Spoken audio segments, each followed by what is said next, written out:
Chair now recognizes Mr. Higgins for Louisiana. Thank you, Mr. Chairman. Gentlemen, ma'am, thank you for being here today.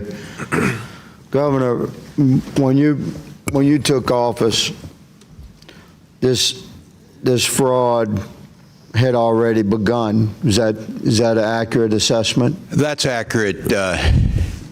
Yes, Higgins. So what we're trying to get our heads wrapped around here as a nation, and we're doing our best as a committee, I'm quite certain on both sides, to just sort of focus our attention on what needs to be focused on. You had massive fraud in the state of Minnesota.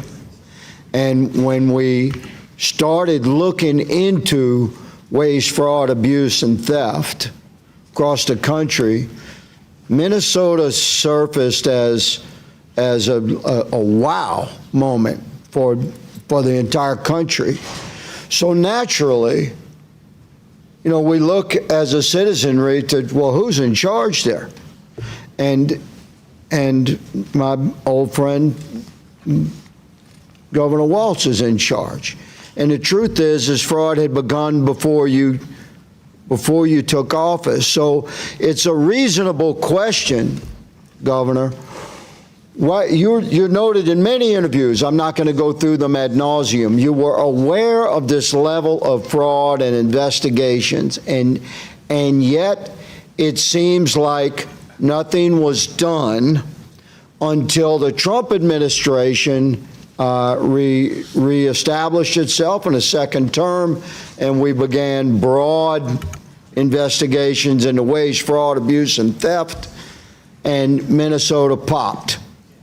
So would you please, I just give you a minute to respond. Yeah. Why didn't you do something sooner? I know some people were put in jail. I know there were investigations, but there was billions and billions and billions of dollars being stolen from a pretty concentrated demographic in your community.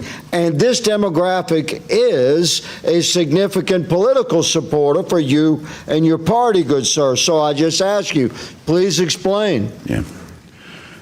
Well, thank you, Mr. Higgins, and I appreciate your question in good faith on this. First of all, the issue of billions, and I'll keep saying this, $1 is too many. That number got thrown around. There's nothing behind it, but I will acknowledge $1 is too much.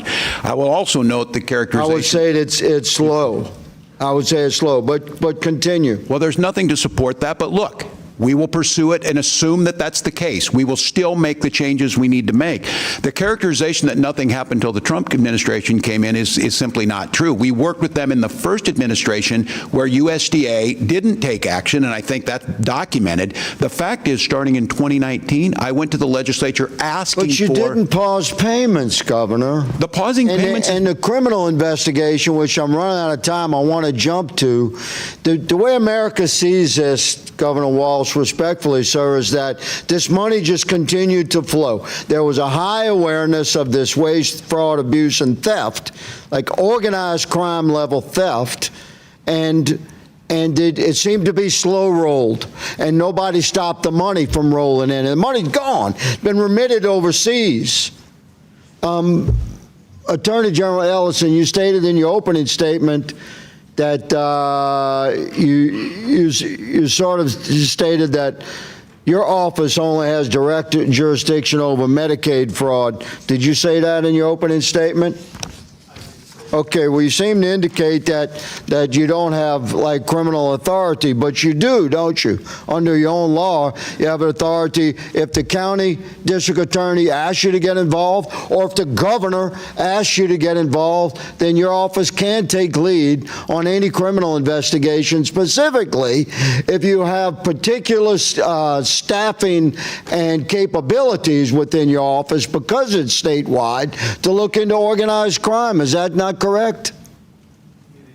Okay, so you have the authority to lead your state's effort to respond to this massive fraud at the state level from within the healthcare realm where government money is being stolen at very, very high levels, unprecedented levels in your state.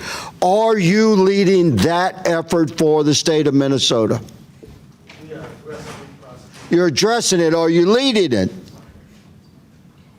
Are you leading the effort? We are leading the effort to prosecute Medicaid fraud in Minnesota. I'm not talking about Medicaid fraud. Don't hide behind that. You have the authority to prosecute anything criminally that the governor asks you to. And this thing is big. I'm giving you an opportunity, sir. Are you leading the criminal investigative effort into this massive fraud across the board in the healthcare spectrum in the state of Minnesota or not? We are following the law. And You are not leading. You're not leading. I'm going to say, Mr. Chairman, that the Attorney General of the state of Minnesota should resign.